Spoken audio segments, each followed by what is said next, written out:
Concello de Ourense ha remitido un escrito a la Consellería de Política Territorial en el que le solicita el retraso de la ejecución del proyecto que une Rairo y Benposta.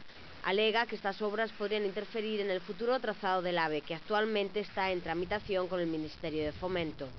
Para el alcalde, los dos proyectos deben coordinarse para lograr una mayor eficacia, y así se lo hacía saber esta mañana a los representantes de la Asociación de Vecinos San Breixo de Seixalbo, en un encuentro celebrado en la alcaldía y en el que también estuvo presente la concejala de urbanismo Áurea Soto.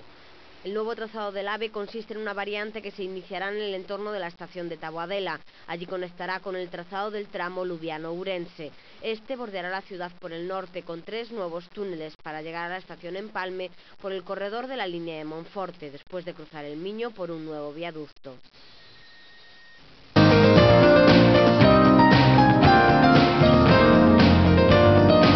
Mamá sempre acerta. Para min acertar é fácil. Sempre elixo Abril.